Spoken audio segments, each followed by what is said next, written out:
বিল্লাহি মিনাশ শাইতানির রাজীম বিসমিল্লাহির রাহমানির রহিম। রহমান তিনি এই কোরআন শিখিয়েছেন, দয়ার সাগর, যার দয়ার কোনো শেষ নাই। সমস্ত দয়ার ভিতরে শ্রেষ্ঠ দয়া হচ্ছে তিনি মানুষকে কোরআন শিখিয়েছেন। সুবহানাল্লাহ ওয়া বিহামদিহি। তিনি আমাদেরকে কোরআন দান করেছেন। কোরআন হচ্ছে জ্ঞানের উৎস। আল্লাহ যে জিনিসটা শিখালেন, এই জিনিসটাই জ্ঞানটা কার? বুঝেন না কথা? এই জ্ঞানটা কার? আল্লাহ পাক। আমাদেরকে আল্লাহ পাক জ্ঞান দান করেছেন। জ্ঞান হচ্ছে দুই প্রকার, একটা হচ্ছে ওহীভিত্তিক জ্ঞান, আর একটা হচ্ছে গায়রে ওহীভিত্তিক জ্ঞান। ওহীর জ্ঞানটা আসে কার কাছ থেকে? চিল্লায় বলেন, কার কাছ থেকে? আল্লাহর কাছ থেকে আসে ওহীর জ্ঞান। আর মানুষের কাছে যে জ্ঞানটা আছে এটা হলো তার মন মস্তিষ্ক প্রসূত জ্ঞান।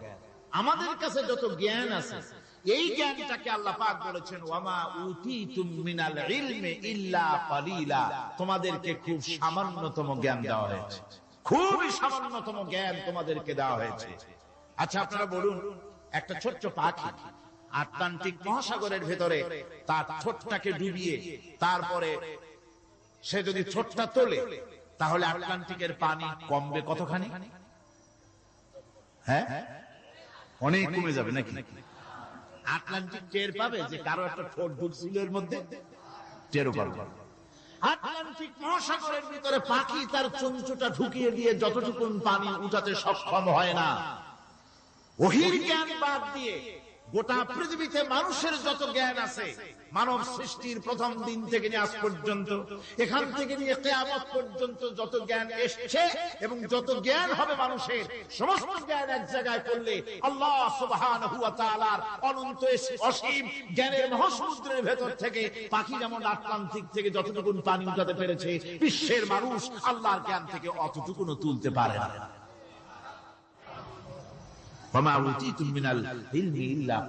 খুব সামান্যতম জ্ঞান তোমাদেরকে দেওয়া হয়েছে। আমি অবাক হই যখন আল্লাহ পাকের কোরআনে কারীমের এই আয়াত যখন স্টাডি করি, যখন পড়াশোনা করি, মুতালা করি, অবাক হয়ে যাই। মানুষকে সামান্যতম জ্ঞান দেওয়া হয়েছে। আল্লাহ বলছেন সামান্যতম জ্ঞান।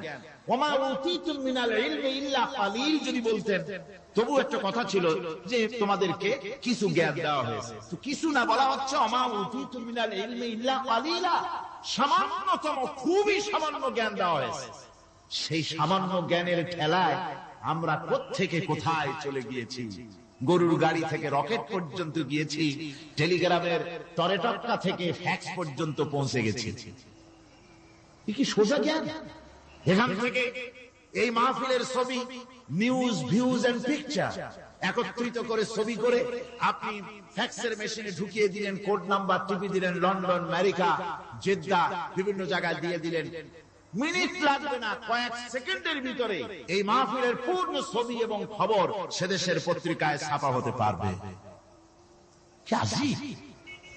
অথচ আল্লাহ পাক বলছেন সামান্যতম জ্ঞান। আমি অবাক হই আরো যখন শুনতে পাই পৃথিবীর বিভিন্ন দেশের স্যাটেলাইট গুলি যা ছেড়ে দেওয়া হয়েছে মহাশূন্যে, এই স্যাটেলাইট গুলি ড্রাইভার ছাড়া, কোন রকমের পরিচালক ছাড়া, চালক ছাড়া স্যাটেলাইট গুলি বছরের পর বছর ঘুরছে পৃথিবীর মাটি থেকে 350-400 মাইল উপরে ঘুরছে। তো ঘুরছেই, দুনিয়া থেকে ছবি, নিউজ ক্যাচ করছে, সিএনএন, তারপরে স্টার টিভি ইত্যাদিতে সেগুলিকে তারা ছুড়ে দিচ্ছে। এভাবে করে যে দেশ থেকে যে দেশের স্যাটেলাইট সে দেশের পারপাস সার্ভ করতেছে। ওই স্যাটেলাইট 350-400 মাইল উপরে মহাশূন্যের ভেতরে তার মেশিনারি কোন গোলযোগ হলে, যান্ত্রিক গোলযোগ যদি সৃষ্টি হয়, তাহলে ফ্রান্সের মাটিতে বসে, আমেরিকার মাটিতে বসে, ব্রিটেনের মাটিতে বসে বিজ্ঞানীরা কম্পিউটারের মাধ্যমে মনিটরিং করে 400 মাইল উপরের মেশিনকে ভালো করে দিচ্ছে। এরপর আল্লাহ রাব্বুল আলামিন বলছে ওমা উতীতুম মিনাল ইলমি ইল্লা কালিলা, সামান্যতম জ্ঞান দেওয়া হয়েছে। এই যদি হয় সামান্যতম জ্ঞান, তাহলে আল্লাহ সুবহানাহু ওয়া তাআলার জ্ঞান কত কত বেশি। আল্লাহু আকবার! কত বড় জ্ঞানের মালিক সুবহানাল্লাহ ওয়া বিহামদিহি। সেই মহান আল্লাহ পাকের পক্ষ থেকে এসেছে কোরআন। কার পক্ষ থেকে? قد جاء জাআকুম মিনাল্লাহি নূরুন ওয়া কিতাবুম মুবিন। আল্লাহ রাব্বুল আলামিন বলেন, আমি আল্লাহর পক্ষ থেকে তোমাদের জন্য এসেছে আলো, তোমাদের জন্য এসেছে নূর, আর তোমাদেরকে আমি দিয়েছি একখানা কিতাব, স্পষ্ট কিতাব দিয়েছি, নূর দিলাম, আলো দিলাম। সে আলো হলেন জনাবে মুহাম্মদুর রাসূলুল্লাহ সাল্লাল্লাহু আলাইহি ওয়াসাল্লাম। আর আমি যে তোমাদেরকে কিতাব দিয়েছি, সেই কিতাবের নাম কোরআনে কারীম। একখানা কিতাব দিলাম যার নাম কোরআন শরীফ, একখানা কিতাব দিলাম আর একটা আলো দিলাম তোমাদেরকে। আল্লাহ পাক বলছেন তিনি দয়াবান রহমান, তিনি আমাদেরকে কোরআন শিখিয়েছেন। এই কোরআনের নাম কে রেখেছে? কে রেখেছে কোরআনের নাম? আল্লাহ। নাম শুধু কোরআনের নাম কোরআন নয়, শুধু কোরআনের নাম কোরআন, কোরআনের নাম ফুরকান, কোরআনের নাম হুদা, কোরআনের নাম শিফা তানজিল, কোরআনের নাম কিতাব, কোরআনের নাম জিকির। অনেকগুলি নাম আল্লাহ নিজেই কোরআনের নাম রেখেছেন। কোরআন এর অর্থ হলো সর্বাধিক পঠিত, সর্বাধিক পঠিতব্য, বহুল পঠিত। কোরআন শরীফ নাজিল হওয়ার আগে এই নাম আল্লাহ পাক দিলেন। আর আজ দেখা গেল পৃথিবীর বুকে কোরআনের চাইতে বেশি পড়া হয়েছে এমন একটা বইয়ের নাম কর বলেন, এমন একখানা কিতাবের নাম বলেন যে কিতাবখানা কোরআনের চাইতে সবচাইতে বেশি পড়া হয়েছে, এমন একটা কিতাবের নাম বলতে পারবেন? পারবেন। কোরআন সর্বাধিক পঠিত কিতাব। আল্লাহ রাব্বুল আলামিন এই কিতাবকে অবতীর্ণ করেছেন। আলিফ লাম রা, কিতাবুন আনজালনাহু ইলাইকা লিতুখরিজান নাসা মিনাজ-যুলুমাতি ইলান নূর। আলিফ লাম রা, গোটা পৃথিবীর মানুষের মুখে আল্লাহ রাব্বুল আলামিন তালা লাগিয়ে দিয়েছেন, চ্যালেঞ্জ করেছেন, দুনিয়ার সব বোঝো। কত ভাষাবিদ পৃথিবীতে আছে, আরবি ভাষায় যারা পিএইচডি করেছে, ডিগ্রি করেছে, বড় বড় নাম যারা ভাষাবিদ, তারা বলো, তারা যদি সম্ভব হয় তাহলে তারা বলুক আলিফ লাম রা এর অর্থ কি। আলিফ লাম মিম হা মিম আইন সিন কাফ ইয়াসিন তাহা, পারবে কেউ অর্থ করতে? ওয়াল্লাহু আ'লামু বিল মুরাদ। এর অর্থ কেবলমাত্র আল্লাহ এবং তার বান্দা, যার প্রতি কিতাব অবতীর্ণ করা হয়েছে, তিনি বুঝতে পারেন। আল্লাহ পাক বলেন কিতাবুন আনজালনাহু ইলাইকা, আমি আপনার প্রতি একখানা কিতাব অবতীর্ণ করেছি, লিতুখরিজান নাসা মিনাজ-যুলুমাতি ইলান নূর। একখানা কিতাব দিয়েছি, সুবহানাল্লাহ বিহামদিহি। এমন একখানা কিতাব দিলাম যেই কিতাবের সম্পূর্ণ কিতাবখানা 30 পারা কোরআন শরীফে কিতাব, যার প্রতিটি সূরা কিতাব, যার প্রতিটি আয়াত কিতাব, যার প্রতিটি শব্দ কিতাব, যার প্রতিটি অক্ষর কিতাব। এমন বিশাল কিতাব আল্লাহ রাব্বুল আলামিন আযীম কিতাব দান করলেন। আল্লাহ পাক বলেন এই জন্য দান করেছি যাতে করে আপনি মানব মণ্ডলীকে অন্ধকারের ভিতর থেকে আলোর দিকে নিয়ে আসতে পারেন। এই জন্যই এই কোরআন আমি আপনার প্রতি নাযিল করেছি। কোরআনে কারীম আল্লাহ পাক অবতীর্ণ করেছেন মানুষের কাছে, অর্থাৎ রাসূল করিম সাল্লাল্লাহু আলাইহি ওয়াসাল্লামের কাছে। এক সময় এইভাবে নাযিল হয়নি, 30 পারা কোরআন একসাথে আসেনি। এসছে কিভাবে? ধারাবাহিকভাবে, আস্তে আস্তে, একটু একটু করে আল্লাহ পাক অবতীর্ণ করেছেন। এই কোরআন আল্লাহ নাযিল করলেন, তিনি বললেন আর রহমান আল্লামাল কোরআন। রহমান, তিনি কোরআন শিক্ষা দিয়েছেন, এমন কোরআন যে কোরআনে কোনো ভুল নাই। জোরে কোন সুবহানাল্লাহ। দেখেন যত রকমের বই মানুষে লেখে, বাংলা, ইংরেজি, উর্দু, ফার্সি, যত রকমের ভাষায় হোক, যত বই লেখা হয়, বইয়ের ভূমিকায় গ্রন্থকার তিনি লেখেন। এই বই লিখতে গিয়ে ভুল ভ্রান্তি হয়ে যেতে পারে, যদি কারো চোখে ধরা পড়ে জানিয়ে দিলে পরবর্তী সংস্করণে তা পরিশুদ্ধ করতে বাধ্য থাকিব। এরকম কথা বলে না? না, এরকম বলে যে আমি একখান বই লিখছি, এ বইয়ের মতো নির্ভুল বই আর কেউ লিখতে পারে নাই। এমন বাপের বেটা পৃথিবীতে জন্মাইছে কেউ? কেউ জন্মেছে, কেউ জন্মে। এবং বইয়ের সূচনায় কোন গ্রন্থকার নিজের প্রশংসা দিয়ে বই শুরু করে না, বই শুরু করে নিজের দুর্বলতা দিয়ে। বই লিখতে গিয়ে ভুল হতে পারে, সাবার ভুল হতে পারে, আমার ভুল, এটা সবাই বলে। এই একখানা কিতাব তামাম পৃথিবীর বুকে অদ্বিতীয় কিতাব। এই কিতাবের রচয়িতা, এই গ্রন্থের অথার, এই মহাগ্রন্থের মালিক, তিনি এই গ্রন্থ শুরু করেছেন নিজের প্রশংসা দিয়া। জোরে বলেন সুবহানাল্লাহ। কোরআন কভার খোলা মাত্রই গ্রন্থকারের প্রশংসা শুরু হয়ে গেল। আলহামদুলিল্লাহি রাব্বিল আলামিন। পড়েন সবাই, আলহামদুলিল্লাহি রাব্বিল আলামিন। সমস্ত প্রশংসা, যাবতীয় প্রশংসা ওই আল্লাহ সুবহানাহু ওয়া তাআলার, যিনি तमाम বিশ্ব জাহানের যিনি স্রষ্টা, পালওয়ালা রব। সুতরাং তার প্রশংসা দিয়ে শুরু হলো। বইয়ের অথার যিনি, কিতাবের অথার যিনি, গ্রন্থের মালিক যিনি, তার নিজের প্রশংসা দিয়ে বই শুরু হয়ে গেল। সামনে এগোলে এবার কিতাব সম্পর্কে চিন্তা আসতে পারে, ভুল টুল আছে নাকি? কিতাব খোলা মাত্রই প্রশংসা করে দেখতে পাবেন, যালিকাল কিতাবু লা রাইবা ফীহি।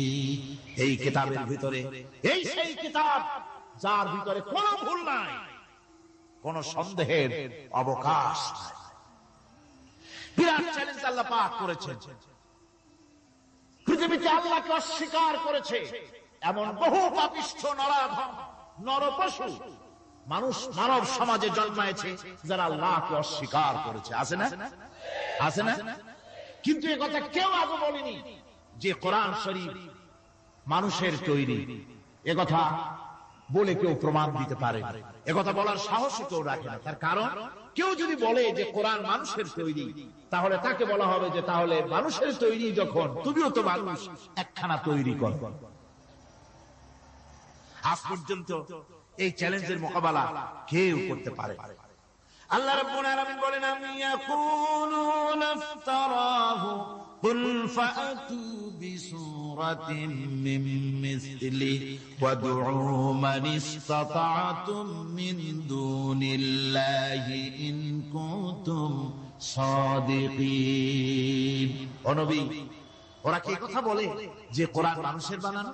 যদি তাই হয়, আপনি বলুন যে তোমরা তোমাদের যত রকমের সাহায্যকারী আছে, সমস্ত সাহায্যকারীদের সাথে নাও আর কোরআনের সূরার মতো করে সূরা বানাও।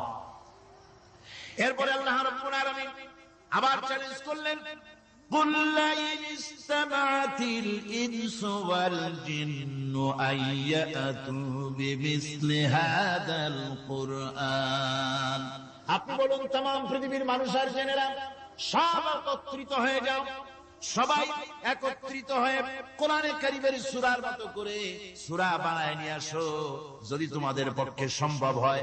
আল্লাহ পাক বলেন, লা ইয়াতুনা বিমিসলিহি ওয়ালাউ কানা বা'দুহুম লিবা'দিন যাহিরা। তোমরা যদি জেনেদের সাহায্যকারী মানুষ হও, মানুষের সাহায্যকারী জেনেরা হও, तमाम পৃথিবীর মানুষ আর জেন একত্রিত হয়ে প্রচেষ্টা চালালেও আল্লাহর কোরআনের সূরার মতো করে একটা সূরা কেউ বানাতে পারবে না। পারবে?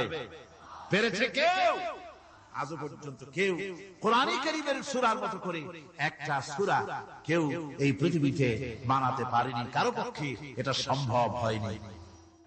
আল্লাহ রাব্বুল আলামিন আবার চ্যালেঞ্জ করেন, ইন কুনতুম ফি রাইবিম মিম্মা নাযালনা আলা আবদিনা ফাআতু বিসূরাতিন মিন মিসলি ওয়াদউ শুহাদাআকুম মিন দুনিল্লাহি ইন কুনতুম সাদিকিন।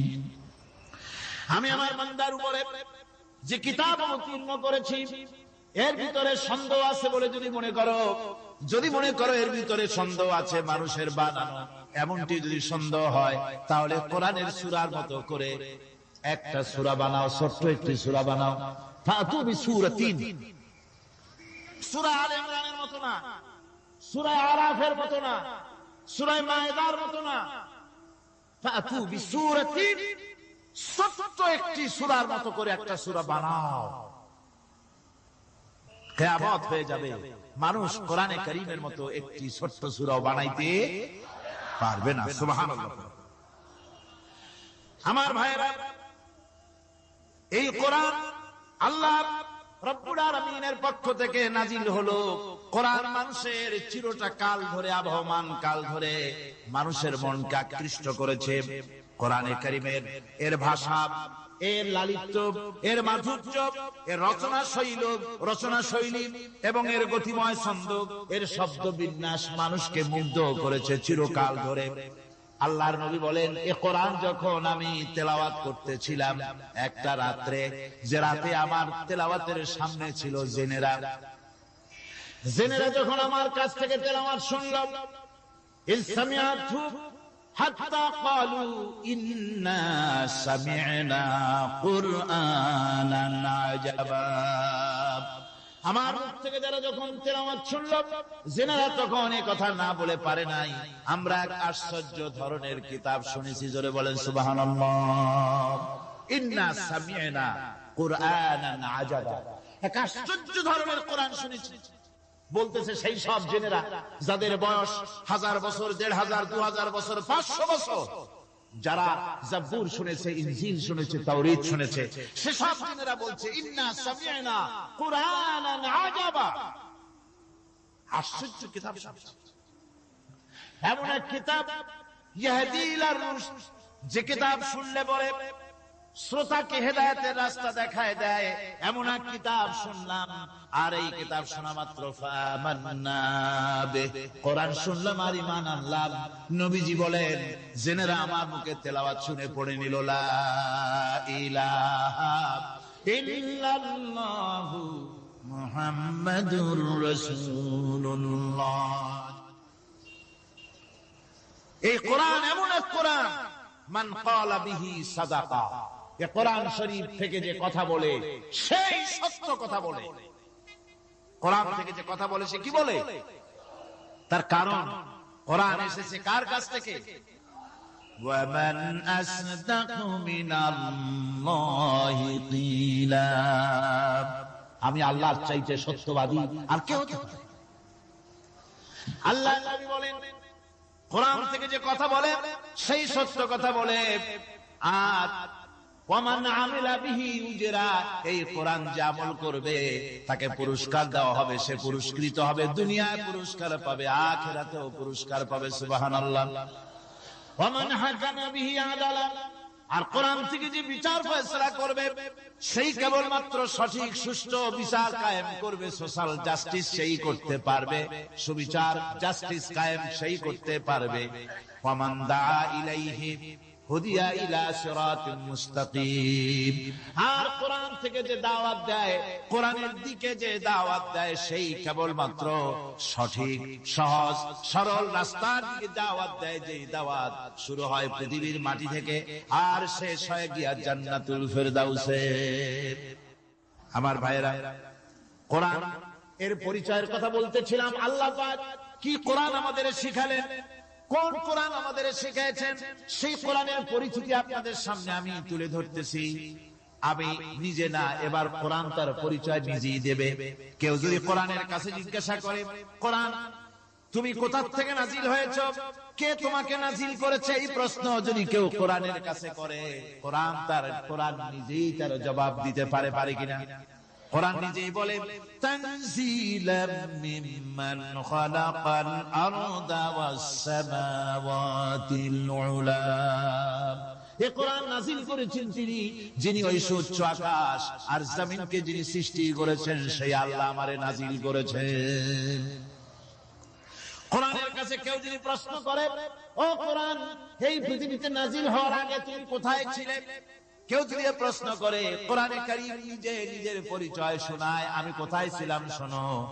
বাল হুয়া কুরআনুম মাজিদুন ফি লাওহিম মাহফুজ, বরং এই কিতাব অতি মর্যাদা সম্পন্ন সুরক্ষিত ফলকে লিপিবদ্ধ ছিল, আমি ছিলাম লৌহে মাহফুজে, সেখান থেকে এসেছে। যদি কেউ প্রশ্ন করে, কোরআন কি কোরআন তুমি কার উপরে অবতীর্ণ হয়েছ, জবাব কোরআন নিজেই দেয়, ওয়া আমিনু বিমা নুজিলা আলা মুহাম্মাদ ওয়া হুয়াল হাক্কু মির রাব্বিহিম। ঈমান আনো সেই জিনিসের উপরে যেটা মুহাম্মদ সাল্লাল্লাহু আলাইহি ওয়াসাল্লামের উপর অবতীর্ণ হয়েছে। আবার জবাব পাওয়া যায়, তাবারাকাল্লাযী নাযালাল ফুরকানা আলা আবদিহি লিয়াকুনা লিল আলামিনা নাযীরা। অতীব বরকতপূর্ণ মহান সত্য সেই আল্লাহ রাব্বুল আলামিন, যিনি তার বান্দার পরে ফুরকান অবতীর্ণ করেছেন। সুবহানাল্লাহ বিহামদি। কোরআনের নাম আমি বলেছিলাম শুধু কোরআন নয়, অনেক নাম আছে কোরআনের। আরেক নাম ফুরকান। কোরআনের আরেক নাম কি? আল ফারকু বাইনাল হাক্কি ওয়াল বাতিল। কোরআন হচ্ছে সেই মহাসত্য যা মিথ্যা এবং সত্যের মধ্যে পার্থক্য সৃষ্টি করে, মঙ্গল এবং অমঙ্গলের মধ্যে পার্থক্য সৃষ্টি করে, যা সত্য এবং মিথ্যার মধ্যে তাফরিকা সৃষ্টি করে, সত্যকে মানুষকে বুঝিয়ে দেয়। তার নাম হচ্ছে ফুরকান। এবার যদি প্রশ্ন করা হয়, ও কোরআন, বুঝলাম তুমি লৌহে মাহফুজে ছিলে, বুঝলাম তুমি নবীজির উপরে নাজিল হয়েছো, এবার বলো তুমি কোন মাসে নাজিল হয়েছো? তুমি তো আসছিলা প্রথম, কোন মাসে নাজিল হয়েছো? এই প্রশ্ন যদি কেউ করে, কোরআন তার জবাবে বলবে, শাহরু রমাদানাল্লাযী উনজিলা ফীহিল কুরআন। রমজানের পবিত্র মাসে আমি অবতীর্ণ হয়েছি। সুবহানাল্লাহ। যদি প্রশ্ন করা হয়, রমজানে তো আসছো, কিন্তু প্রথম নাজিল হয়েছিল কোন সময়? ওটা কি দিন ছিল না রাত ছিল? কোরআন তার জবাবে বলে, ইন্না আনজালনাহু ফি লাইলাতিল কদর। কদরের পবিত্র রাতে আমি এই পৃথিবীতে আমার আগমন ঘটেছিল। যদি প্রশ্ন করা হয়, বুঝলাম সবই, কেন নাজিল হয়েছে তুমি? এই পৃথিবীতে তোমার আসার উদ্দেশ্য কি? মূল কাজটা কি? এই প্রশ্ন যদি করা হয়, কোরআনে কারীম তার জবাবে বলে, শোনো কেন এসেছি। লিতুখরিজান নাসা মিনাজ যুলুমাতি ইলান নূর।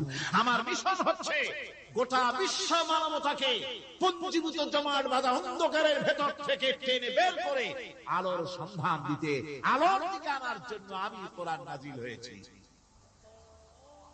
গোটা পৃথিবীর মানুষ আছে অন্ধকারের ভিতরে। কিসের মধ্যে? অন্ধকার কি? অন্ধকার হচ্ছে পুঁজিবাদ, অন্ধকার সমাজতন্ত্র, অন্ধকার ধর্ম নিরপেক্ষতাবাদ, অন্ধকার জাতীয়তাবাদ। মানুষের তৈরি করা যত মতবাদ সব কি? জোরে করেন, সবগুলি কি? অন্ধকার। এই অন্ধকারের ভেতর থেকে মানুষগুলিকে টেনে আনবে কোরআন কিসের দিকে? আলোর দিকে। এবার যদি প্রশ্ন করা হয়, বুঝলাম তুমি অন্ধকার থেকে আলোর দিকে নিয়ে আসবে, আলোর দিকে আসলে পরে ফায়দাটা কি হবে? মূল ফায়দাটা বুঝায় দাও, আসল ফায়দা কি হবে তোমারে যদি মানি? কোরআন তার জবাব দেয়, নিজের পরিচয় নিজে তুলে ধরে, ফামান তাবিআ হুদায়া ফালা খাউফুন আলাইহিম ওয়ালা হুম ইয়াহজানুন। এই কোরআনকে যদি মেনে চলো, এই কোরআনের আইন যদি মানো, সমাজে মানো, ব্যক্তিতে মানো, পরিবারে মানে, রাষ্ট্রে মানো, জীবনের সব ক্ষেত্রে সমস্ত জায়গায় যদি এই কোরআনকে মেনে চলো, ফালা খাউফুন আলাইহিম, তাহলে তোমাদের কোনো ভয় থাকবে না, ওয়ালা হুম ইয়াহজানুন, কোনো চিন্তাও থাকবে না। কিসের ভয় থাকবে না? কোরআনের আইন মেনে যদি চলো, সমাজে ও রাষ্ট্রে চুরির ভয়, ডাকাতির ভয়, জিনার ভয়, হত্যার ভয়, সন্ত্রাসের ভয়, কোনো ভয় থাকবে না। ওয়ালা হুম ইয়াহজানুন, চিন্তাও থাকবে না। খাওয়া পড়া, শিক্ষা, চিকিৎসা, বাসস্থান, এগুলির কোনো চিন্তা থাকবে না। কোরআনের সমাজে সব কিছুর গ্যারান্টি দেওয়া হবে, সবগুলি পেয়ে যাবে। এখন যদি আবার প্রশ্ন করা হয়, কোরআন বুঝলাম তোমারে মানলে পরে সব ফায়দা হবে, তাহলে এবার জবাব দাও, তোমার ভিতরে কি রাজনীতি আছে নাকি? আমি তো মানুষ, আমার রাজনীতি করা লাগে। Man is social animal. আমরা তো জঙ্গলের পশু নই, আমরা তো মানুষ। আমাদের সমাজ আছে, আমাদের পৌর নির্বাচন আছে, আমাদের জাতীয় নির্বাচন আছে, আমাদের কলকারখানা আছে, জমিন আছে, আমাদের রাজনীতি, অর্থনীতি, সমাজনীতি আছে, পারিবারিক নীতি আছে, অনেক নিয়ম মালা আছে, নিয়ম নীতি আছে। তোমারে মানলে তোমার ভিতরে কি ওগুলো আছে নাকি সে কথা বলো। কোরআন তার জবাবে বলে, ওয়ানাজ্জালনা আলাইকাল কিতাবা তিবয়ানান লিকুল্লি শাই ওয়া হুদান ওয়া রাহমাতান ওয়া বুশরা লিল মুসলিমিন। কোরআন জবাবে বলে, শুনে রাখো, শুধু অর্থনীতি সমাজনীতি নয়, শুধু রাজনীতি আর শিক্ষানীতি যুদ্ধনীতি নয়, তোমার জীবনে যা কিছু দরকার, ইহকালে যা কিছু দরকার, পরকালে সব কথাগুলি আল্লাহ রাব্বুল আলামিন আমি কোরআনের সিনার ভিতরে খুলে খুলে বর্ণনা করে দিয়েছেন। সব কোরআনে কারীমের ভিতরে রয়েছে। তোমার এমন কোন জিনিস নাই যা তুমি কোরআনে কারীমের মধ্যে পাবে না। তোমার সমস্ত প্রয়োজন আমার মুখের মধ্যে আল্লাহ দিয়ে দিয়েছেন। বিজ্ঞান আছে, দর্শন আছে, ইতিহাস আছে, সব আছে এর মধ্যে। তবে কোরআনের মধ্যে বিজ্ঞান আছে বলে আমি এটাকে বিজ্ঞানের কিতাব বলবো না, দর্শন আছে বলে দর্শনের কিতাব আমি বলবো না, রাজনীতি আছে বলে কোরআনকে আমি রাজনীতির কোন কিতাব বলবো না। কোরআন তাহলে কি? কোরআন হচ্ছে অর্থনীতি, সমাজনীতি, রাজনীতি, পারিবারিক নীতি, মানুষের জীবনের যা কিছু প্রয়োজন, সমস্ত নীতিমালার নীতি গ্রন্থের নাম হতেছে কোরআনে কারীম। সমস্ত নীতিমালার নীতি গ্রন্থ কোরআন। এখানে রয়েছে সবকিছুর উৎস, যেটা গ্রহণ করলে পরে মানুষ আরামে থাকতে পারবে। অমুসলিম নাগরিক বৃন্দ তাদের নাগরিক মর্যাদা পাবে। মুসলমান, কৃষক, নারী, চিকিৎসা, কৃষিবিদ, সাধারণ মানুষ, রং, বর্ণ, ভাষা নির্বিশেষে গোটা মানব সভ্যতা আরামে বাস করতে পারবে। পশু পাখিও আরামে থাকবে, গাছপালাও আরামে থাকবে। যেহেতু নির্দেশ হয়েছে বিনা প্রয়োজনে গাছের পাতাটিও ছিল না। ইসলামের সমাজ যদি চালু হয়, গাছেরাও আরাম পাবে, পাহাড়ও আরাম পাবে। চট্টগ্রামের লোকেরা যেভাবে পাহাড় কাটা আরম্ভ করেছে, এটা বড় দুঃখজনক। জুমলায় মুতারেজা একটা বলে দিলাম, অপ্রাসঙ্গিক হলেও জরুরি কথা। আপনারা পাহাড় কাটতেছেন না, আপনাদের নিজেদের পায়ে নিজেরা কুড়াল মারতেছেন। খবরদার পাহাড় কাটবেন না। আল্লাহর প্রকৃতির ভারসাম্য আপনারা নষ্ট করছেন বলে ওজোন স্তরে ফাটল ধরেছে। তা রিপেয়ার করার জন্য আজকে বিশ্বের সব বিজ্ঞানীরা হতাশ হয়ে গিয়েছে, পাগল হয়ে গেছে। কেমনে এই ওজোন স্তরের ফাটলকে রিপেয়ার করব? ওজোন স্তরটা কি? ওজোন স্তর হচ্ছে, সুবহানাল্লাহ, আল্লাহর যে কত দয়া। সূর্য, সেই সূর্যের রয়েছে আলট্রা ভায়োলেট রে, যাকে বাংলায় বলা হয় অতি বেগুনি রশ্মি। যে রশ্মিটা সৃষ্টি জগতে যদি আসে আর তা যদি কোন প্রাণীর শরীরকে টাচ করে, তাহলে সমস্ত প্রাণী ক্যান্সার হয়ে, এক্সিমা হয়ে, বিখাউজ হয়ে, অ্যাজমা হয়ে সমস্ত প্রাণী মরে যাবে, কেউ বাঁচবে না। মারাত্মক রশ্মি। সেই রশ্মিটা যাতে সৃষ্টি জগৎকে টাচ করতে না পারে, সেজন্য আল্লাহ পাক একটা ওজোন স্তর তৈরি করেছেন। ওখানে এসে ওটা বাধাপ্রাপ্ত হয়, পৃথিবীর মাটিতে আসে না। যা কিছু পৃথিবীর মানুষের জন্য, পৃথিবীর জন্য কল্যাণকর, সেগুলি সূর্য থেকে আসতে থাকে। সুবহানাল্লাহ। যেটা ক্ষতিকর, সেটা আল্লাহ পাক আটকায় রাখে। এখন সেই ওজোন স্তরে ফাটল ধরল। কেমনে ফাটল ধরল? ফাটল আপনি আমি ধরাইছি। আপনি বলবেন যেটা কেমন কথা, আমি তো ওইখানে যাই নাই, আমি ফাটল ধরাইলাম কেমনে? ওই যে সেই আপনার প্রাইমারি স্কুলে ভিজিট করতে গিয়েছিলেন ইন্সপেক্টর, তারপরে প্রাইমারি হাই স্কুল ভিজিট করতে গেছে, যায় আর জিজ্ঞেস করছে, ছেলেরা কি পড়ছো? বলি ইতিহাস। ঠিক আছে, ইতিহাস থেকেই প্রশ্ন করব, বলো তো চীনের প্রাচীর কে ভেঙেছে? ছেলেরা জবাব দিচ্ছে, তুমি বলো, তুমি বলো। কেউ বলছে, বেঞ্চের কোনায় যে ছেলেটি, সে বলছে সর্বনাশ। কেউ যখন স্বীকার করে না, এটা তো আমার মাথায় আসে। সব শেষ ইন্সপেক্টর তাকে বলছে, তুমি বলো তো কে ভেঙেছে চীনের প্রাচীর? কয়, স্যার, গ্রামে আমার দুষ্টমির যথেষ্ট বদনাম আছে, কিন্তু চীনের প্রাচীর ভাঙার মতো দুষ্কর্ম আমি করি নাই। ইন্সপেক্টর খুব রেগে গেলেন, মাস্টারের দিকে তাকালেন, এই বুঝি আপনার ইতিহাস পড়ানো?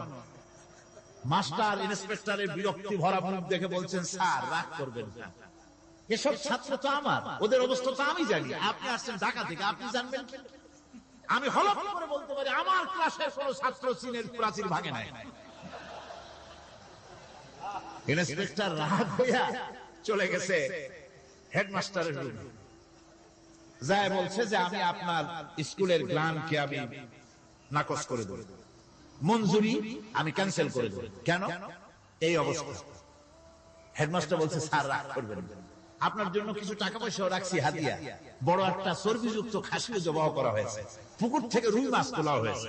তারপরেও আমার ছাত্ররা, টিচাররা বলার পরেও যদি আপনার সন্দেহ হয়ে থাকে যে আমার ছাত্ররাই ভাঙছে, তো ওই আপনি অসন্তুষ্ট হবেন না, রাগ করবেন না। স্যার, ওই প্রাচীর ভাঙতে যা খরচ লাগে আমি কিছু খরচ দেবো, তো আপনি রাগ করেন না। এখন চিন্তা করেন, স্কুলের ছাত্র থেকে শুরু করে হেডমাস্টার পর্যন্ত জ্ঞানের বহর। তো বলতেছিলাম, আপনি আমি ওজন স্তরে ফাটল ধরিয়েছি, তার অর্থ এই নয় যে আপনারা গিয়ে ওখানে কুড়াল মারিয়ে ওনারে ভাঙছে। তাহলে কি হয়েছে? কোরআনে কারীমে রব্বুল আলামিন বলেন, ওয়া মা আসাবাকুম মিন মুসিবাতিন ফাবিমা কাসাবাত আইদিকুম ওয়া ইয়াফু আন কাসীর। যত বিপদ তোমাদের উপর আরোপিত হয়, সমস্ত বিপদ তোমাদের দুই হাতের কামাই করা। কে বলছেন? আল্লাহ পাক। ওজন স্তরে ফাটল ধরেছে, এটা বিপদ, বিশ্বের সমস্ত মানব সভ্যতা সৃষ্টি জগতের জন্য বিপদ। এই বিপদের জন্য দায়ী পৃথিবীর মানুষ। কিরকম? সেটা হচ্ছে গাড়ির পেছন থেকে যে কালো ধোঁয়া বের হয়, কল কারখানার চিমনি থেকে যে কালো ধোঁয়া বের হয়, এই কালো ধোঁয়াগুলি, তারপরে সমস্ত কেমিক্যাল ওয়েপন সেগুলি যে টেস্ট করা হয়, তার রিঅ্যাকশন ইত্যাদি, এই কালো ধোঁয়া এবং সমস্ত মারণাস্ত্রগুলি এক্সপেরিমেন্ট করার সমস্ত এই রিঅ্যাকশনগুলি সবগুলি গিয়ে ওই ওজন স্তরে ফাটল ধরিয়ে দিয়েছে। আস্তে করে পাতলা হয়ে এটা ফেটে গিয়েছে, অতি বেগুনি রশ্মি আসা শুরু করেছে। এটাকে বন্ধ করার জন্য বিজ্ঞানীরা আজ মরিয়া হয়ে গিয়েছে। ইনশাআল্লাহ আল্লাহ পাক তার বিজ্ঞানীদের মানুষের মাথায় বুদ্ধি এনে দিবেন, রিপেয়ারও হয়ে যাবে ইনশাআল্লাহ। সবাই বলেন ইনশাআল্লাহ। তাহলে বললাম কেন এই কথাটা? এই জন্য বললাম যে কোরআনে কারীমের মধ্যে আল্লাহ রাব্বুল আলামিন সব কথা বলে দিয়েছেন, কোনো কথা বাদ রাখেন নাই। পাহাড়গুলি ভেঙে আমরা ক্ষতি করতেছি, গাছগুলি কেটে আমরা ক্ষতি করতেছি, প্রকৃতির ভারসাম্য নষ্ট করে দিচ্ছি, ফলে সমুদ্রের পানি স্ফীত হচ্ছে, ভূমিকম্প বাড়তেছে, ঘূর্ণিঝড় হচ্ছে, টর্নেডো হচ্ছে, পৃথিবী বিধ্বস্ত হয়ে যাচ্ছে, ক্লাইমেটের পরিবর্তন আসছে। আজকে পৌষ মাস, এটা কি মাস? কত তারিখ? দেখেন বাংলা ভাষাকে কত মহব্বত করি। যদি বলি আজকে ডিসেম্বরের কত তারিখ, গড়গড় করে মুখস্থ হয়ে যাবে। বাংলারে খুব ভালোবাসি, মাসটার তারিখ বলতে পারলাম না, দুঃখিত। এই হলো আমাদের ভালোবাসা। আজকে পৌষ মাসের অর্থেও শেষ হয়ে যাচ্ছে, অথচ মনে হচ্ছে শীত যেন তার শ্বশুর বাড়ি বেড়াতে গেছে। এই যে অবস্থা, এই অবস্থা শুধু বাংলাদেশে নয়, গোটা পৃথিবীতে ক্লাইমেটের একটা বিরাট পরিবর্তন আসতেছে, একটা বড় রকমের পরিবর্তন আসতেছে। এর কারণ হচ্ছে পৃথিবীর মানুষেরা নিজেরাই প্রকৃতির ভারসাম্যকে নষ্ট করে দিয়েছে। এই ভারসাম্য নষ্ট হওয়ার কারণে আবহাওয়ার পরিবর্তন হচ্ছে, সামুদ্রিক জলোচ্ছ্বাস বাড়তেছে, ভূমিকম্প, আগ্নেয়গিরি ইত্যাদি হচ্ছে এবং পৃথিবীর মানুষ বিধ্বস্ত হচ্ছে। বলতেছিলাম এই কোরআনে কারীমের মধ্যে আল্লাহ পাক সব কথা বলে রেখেছেন। যদি জানতাম, বুঝতাম, তাহলে এই অবস্থার সৃষ্টি হতো না। এটা বিজ্ঞানের বই নয়, রাজনীতির বই নয়, সমাজনীতির বই নয়, বরং সমস্ত নীতিমালার উচ্চ জ্ঞানের উচ্চ হচ্ছে আল কোরআন। জ্ঞানের উচ্চ কি? আরো জোরে বলেন, জ্ঞানের উৎস কি? আল কোরআন। পবিত্র কোরআনে এমন এমন ঘটনা আল্লাহ পাক বলেছেন যা ষষ্ঠ শতাব্দীর দুনিয়ায় সম্পর্কে কিছুই জানতো না। অবশ্য কিছু কিছু ঘটনা ইহুদিদের কিতাবে অতিরঞ্জিত আকারে এবং বিকৃত অবস্থায় এসেছে, কিন্তু কোরআনে কারীম দুনিয়ার মানুষকে আদম সৃষ্টি, নূহের বন্যা, তারপরে মুসা আলাইহিস সালাম ফেরাউনের ঘটনা, ইব্রাহিম আলাইহিস সালামের নমরুদের ঘটনা এবং ইউসুফ আলাইহিস সালামের কাহিনী সবগুলিকে সুন্দর করে কোরআন শরীফ উপস্থাপনা করেছে রাসূলের মাধ্যমে, যা পৃথিবীর ইতিহাসে কেউ জানতো না, সেগুলি আল্লাহ পাক জানাইছেন। কিভাবে?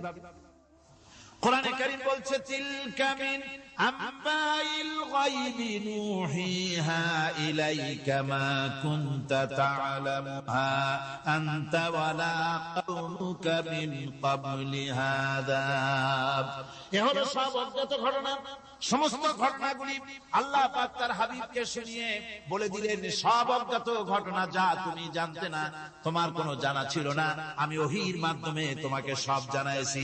ইউসুফ আলাইহিস সালামকে যখন তার ভাইয়েরা কুয়ার মধ্যে ফেলে দিতেছিল, তখন তুমি উপস্থিত ছিলে না, এই ঘটনা ওহীর মাধ্যমে আমি জানালাম।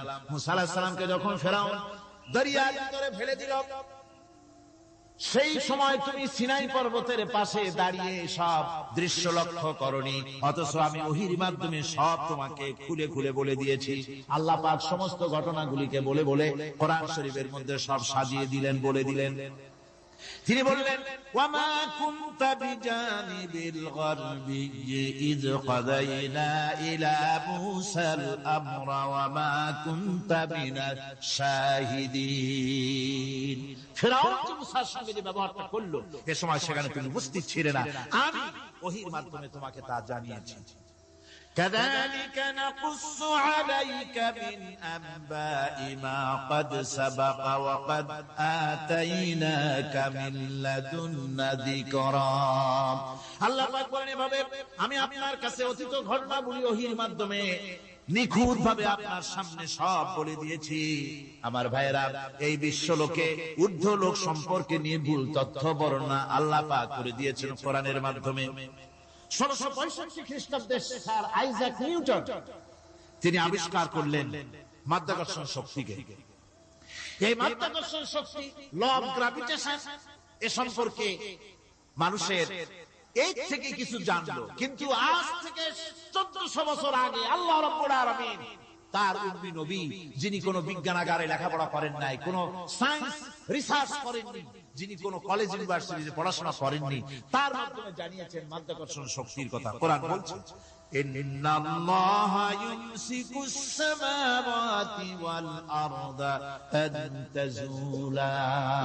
এই পৃথিবী এবং সমস্ত গ্রহ উপগ্রহকে আল্লাহ পাক বলছেন, আমি এমন এক শক্তি দিয়েছি যে শক্তির মাধ্যমে একটা আরেকটাকে আকর্ষণ করে রাখছে। এই পৃথিবীতে মাধ্যাকর্ষণ শক্তি শুধু পৃথিবীর নাই, সূর্যের আছে, মঙ্গলের আছে, নেপচুনের আছে, ইউরেনাসের আছে, বৃহস্পতির আছে।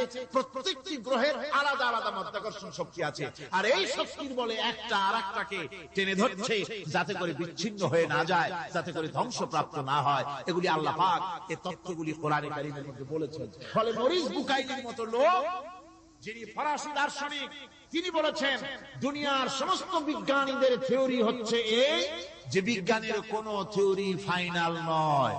আজ একটা হচ্ছে, কাল সেটাকে পরিবর্তন করে নতুন আরেক থিওরি আসতেছে। কিন্তু কোরআনে কারীমের মধ্যে আমি, কে বলতেছেন কথা?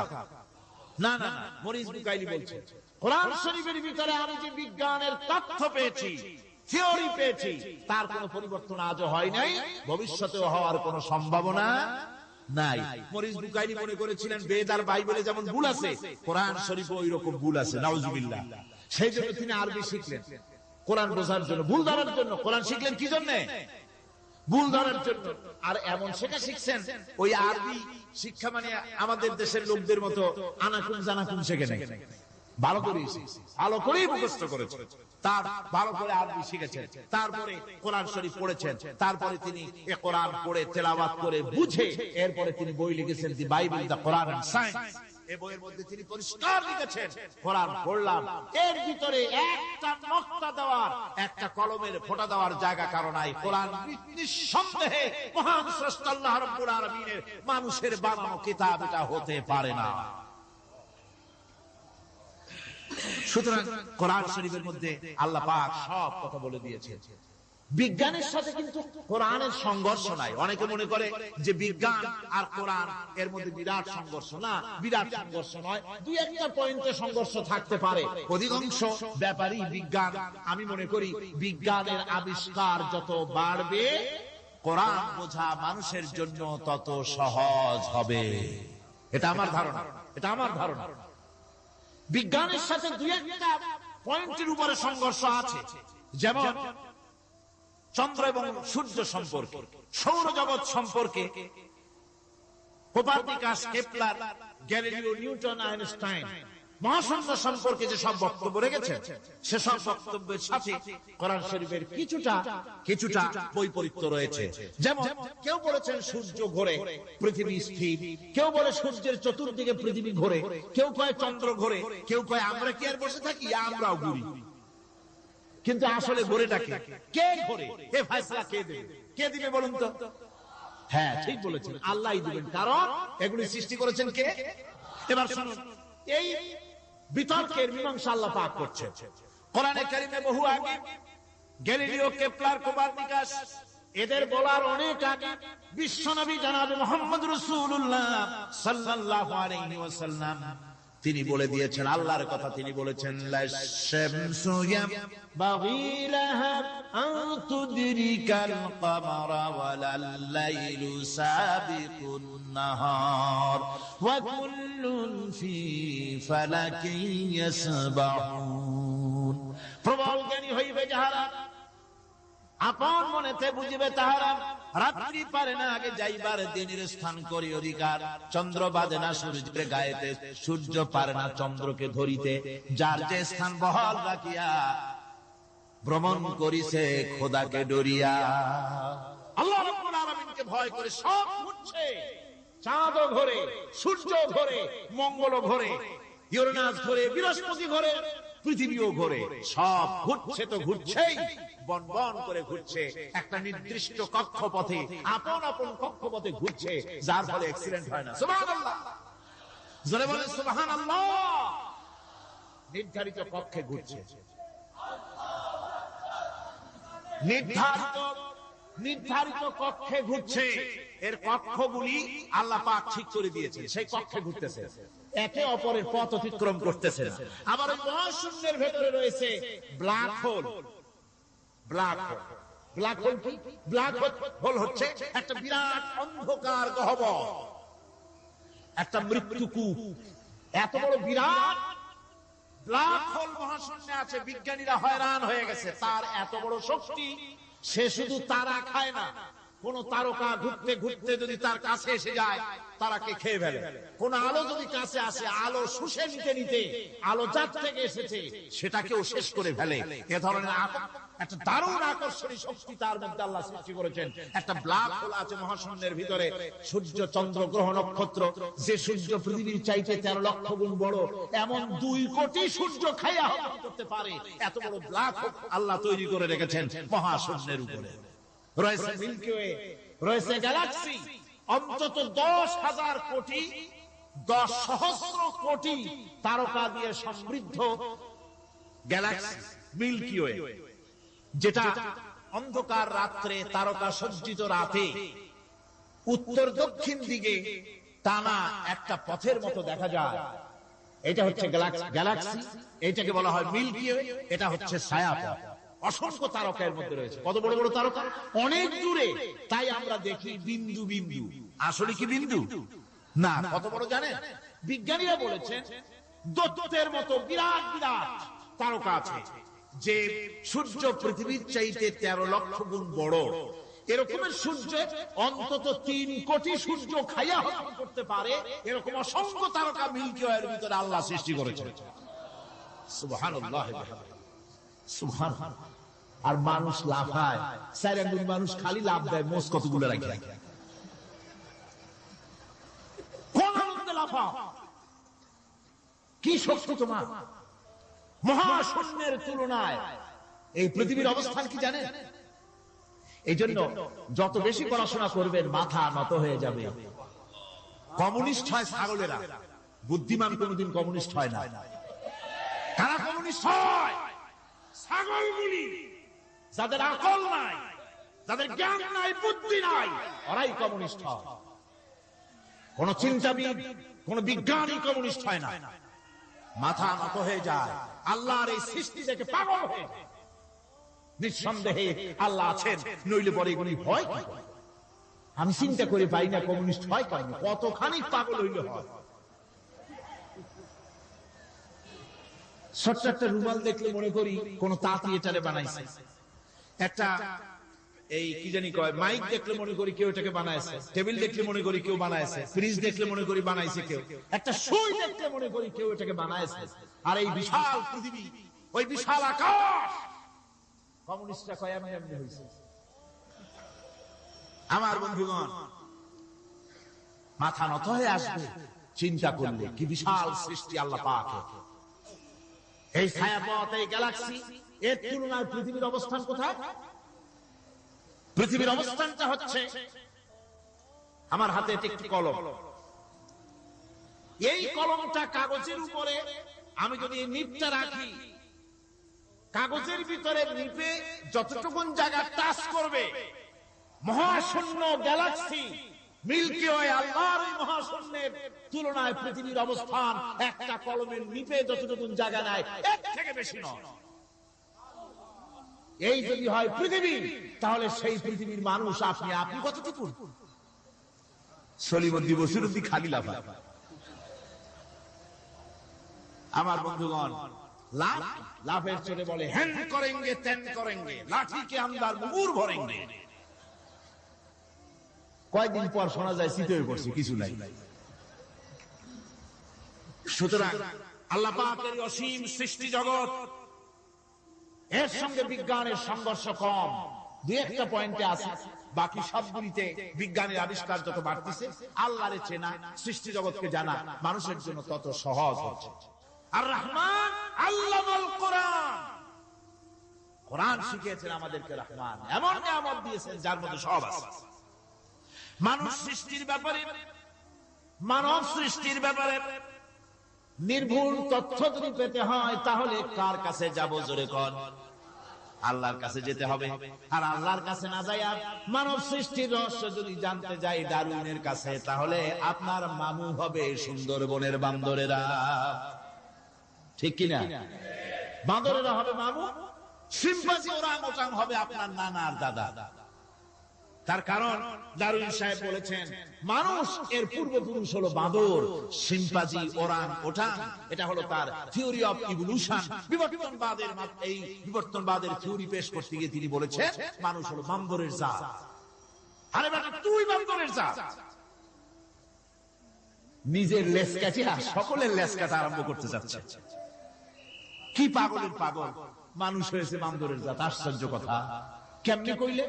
তো বললো যে শিম্পাঞ্জি দেখছে, তো সে শিম্পাঞ্জি দেখে তার মনে হয়েছে যে মানুষ ওইরকমই তো দেখা যায়, তো মানুষ বুঝি বান্দর থেকেই আসছে। আমি বলি পৃথিবীতে এমন পাগল আমি কোনোদিন দেখিও নাই, শুনিও নাই যে কোন পাগল পাবদা মাছ দেখে বলেছে যে এটা হচ্ছে বোয়াল মাছের পূর্বপুরুষ। টাকি মাছ দেখে কোন ছাগলেও বলেছে আজ পর্যন্ত যেটা হলো শোল মাছের পূর্বপুরুষ। পুঁটি খাইতে খাইতে আস্তে আস্তে বিরাট শোলে পরিণত হয়ে গেছে, কোন পাগলেও বলে। আচ্ছা, মেনে নিলাম ডারউইন সাহেবের থিওরি, মেনে নিলাম এক সেকেন্ডের জন্য যে বান্দর থেকে মানুষ হয়েছে।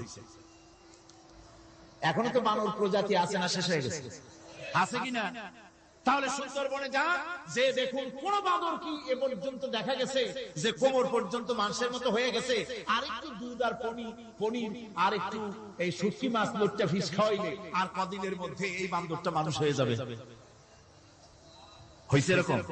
বাঁদরের 12 আনা মানুষ হয়ে গেছে, 14 আনা মানুষ হয়ে গেছে, আর অল্প একটু বাকি। এরকম দেখা গেছে কোথাও? দেখা যায়। পাগলামি কথা, পাগলামি। মানুষ বানর থেকে আসেনি, মানুষ ওরাংওটাং থেকে আসেনি, মানুষ শিম্পাঞ্জি থেকে আসেনি। মানুষ এসছে কোত্থেকে? এটা জানতে হলে এই নির্ভুল তথ্য জানার জন্য আসতে হবে কোরআনের কাছে। কার কাছে? আল্লাহ রাব্বুল আলামিন তার হাবিবের মুখ থেকে মানব সৃষ্টি রহস্য তিনি উদ্ঘাটন করে দিয়েছেন। তিনি বলেছেন, দুনিয়াবাসীকে শুনিয়েছেন, ফালইয়ানজুরিল ইনসানু মিম্মা খুলিকা মাইন দাফিকিন ইয়াখরুজু মিন বাইনিস সুলবি ওয়াত তারাইব। আল্লাহ পাক বলেন, মানুষ কি তার সৃষ্টি রহস্য দেখে না? কেমনে তাকে আমি সৃষ্টি করেছি? মায়ের বক্ষ পিঞ্জর থেকে, বাপের পৃষ্ঠ থেকে সবেগে নির্গত এক ফোঁটা নাপাক পানি দিয়ে আমি আল্লাহ মানুষকে সৃষ্টি করেছি। বান্দর থেকে নয়, ওরাংওটাং থেকে নয়, শিম্পাঞ্জি থেকে নয়। মানুষের অরিজিন মানুষ, আদম থেকে তোমরা জন্মগ্রহণ করেছো। আদম এসেছে মাটি থেকে, তোমরা এসেছো আদম থেকে। সুবহানাল্লাহ। এটাই হলো মানব সৃষ্টির রহস্যের কথা আল্লাহ পাক বলে দিয়েছে। অন্যত্র আল্লাহ বলেন, ইন্না খালাকনাকুম মিন তুরাবিন সুম্মা মিন নুতফাতিন সুম্মা মিন আলাকাতিন সুম্মা মিন মুদগা। নিষ্প্রাণ মাটি থেকে তোমার উৎপত্তি হয়েছে, আর এই নিষ্প্রাণ মাটি দিয়ে তোমাকে তৈরি করা হয়েছে। এগুলি মাতৃগর্ভের ভিতরে গিয়া নাপাক পানি ফোঁটা জমাট রক্ত হয়েছে, গোশত হয়েছে, তারপরে মানুষের আকৃতি দিয়েছি, আর এরপরে বাচ্চার আকারে মায়ের পেট থেকে আমি আল্লাহ মানুষ করে তোমাকে বের করেছি। সুতরাং মানব সৃষ্টি রহস্যের কথা বিজ্ঞানের সাথে যেটা সাংঘর্ষিক হবে কোরআনের সাথে, আমরা সেটা মানতে পারি না। আমাদেরকে মানতে হবে মূল জ্ঞানের কিতাবটা। মূল জ্ঞানের কিতাব কোনটা? জোরে কোন তো কোনটা? এখানে সব কথা আল্লামাল কোরআন। কোরআন শিখিয়ে মানুষকে আল্লাহ পাক সবচেয়ে বড় দয়া করেছেন, এর থেকে বড় দয়ার হয় না। কোরআন শিখিয়েছেন আমাদের, যার মধ্যে সমস্ত তথ্যের কথা আল্লাহ পাক বলেছেন। The universe and doctor Einstein বইয়ের ভিতরে লেখা হয়েছে যে একদিন এমন হবে যখন ধীরে ধীরে সূর্য তার আলো হারিয়ে ফেলবে, চন্দ্র নিষ্প্রভ হয়ে যাবে, আর পৃথিবী আস্তে আস্তে তার গতি হারিয়ে ফেলবে। একথা আজকের বিজ্ঞানীরা অথবা আজ থেকে কয়েক বছর আগের বিজ্ঞানীরা একথা বলছেন। কিন্তু রাসূল করিম সাল্লাল্লাহু আলাইহি ওয়াসাল্লামের মুখ থেকে আজ থেকে 1400 বছর আগে, যিনি বিজ্ঞানাগারে মোটেও পড়াশোনা করেন না, লিখতে জানেন না, পড়তে জানেন না, সই করতে জানেন না, বিজ্ঞান আসছে কথা বলছে, সেই কথা 1400 বছর 1500 বছর আগে রাসূল করিমের মুখ থেকে আল্লাহ পাক বলছেন। কোরআনে কারীম বলছে ইয়াসআলু আইয়ানা ইয়াউমুল কিয়ামা ফাইদা বারিকাল বাসারু ওয়া খাসাফাল কামারু ওয়া জুমিআশ শামসু ওয়াল কামার। হে রাসূল, রাসূলের কাছে জিজ্ঞাসা করে কিয়ামত কবে হবে? আল্লাহ পাক বলেন, বলে দিন যেদিন চন্দ্র তার আলো হারিয়ে ফেলবে, যেদিন সূর্য তার আলো হারিয়ে ফেলবে, আর চন্দ্র আর সূর্য সব একাকার হয়ে যাবে। চাঁদে আলো থাকবে না, সূর্য আগের থেকে তার উত্তাপ এবং আলো স্তম্ভিত হতেছে, এবং হতে হতে এমন এক পর্যায়ে আসবে যখন সূর্য আলো হারিয়ে ফেলবে। বিজ্ঞানীরা গত 4-5 বছর আগে এই বক্তব্য রেখেছেন, কিন্তু 1400 বছর আগে বিজ্ঞানের লালনাগারে লেখাপড়া না করে হুজুরের মুখ থেকে আল্লাহ কথা বলে দিয়েছেন। তাহলে বিজ্ঞানের আসল কিতাব কোনটা? জোরে বলেন কোনটা? আল্লাহ পাক আরো বলেন, ইজাশ শামসু কুবিরাত ওয়া ইযান নুজুমুন কাদারাত ওয়া ইযাল জিবালু সুজ্জিরাত।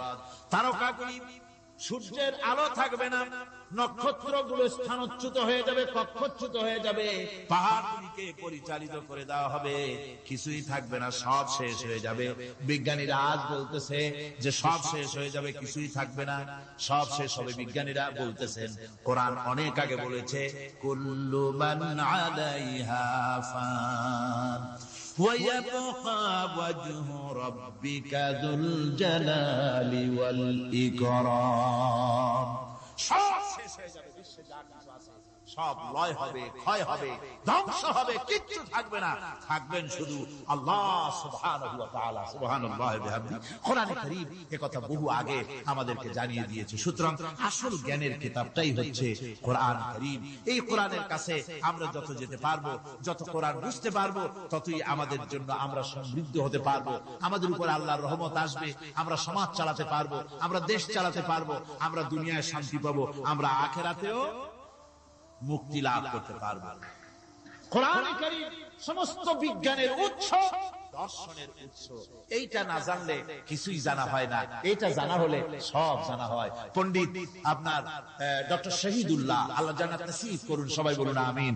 তিনি বলতেন, বড় বড় সেমিনারে গিয়ে বলতেন তিনি, যে আপনারা যারা বক্তব্য রাখতে এসেছেন, জনগণকে বলছি না, যারা বক্তব্য রাখতে এসেছেন, এমএ পাস করেছেন, ডিগ্রি করেছেন, পিএইচডি করেছেন, এভারসিএস করেছেন, বহু কিছু ডিগ্রি আপনারা লাভ করেছেন, নামের আগে 6 লম্বা ডিগ্রি আপনারা লাগাইছেন, আপনারা পণ্ডিত ঠিকই, কিন্তু এই কোরআন শরীফের জ্ঞান যদি আপনাদের না থাকে, আপনারা পণ্ডিত, তবে আপনারা মূর্খ পণ্ডিত। কি পণ্ডিত? কি পণ্ডিত? মূর্খ পণ্ডিত। ওরা বলে যে মৌলবীরা জানে কি, মৌলবীরা জানে কি? আরে ভাই, মৌলবীদের কাছে তো আসল জ্ঞান আছে। সুবহানাল্লাহি ওয়া বিহামদিহি। এখানে সবটা আছে।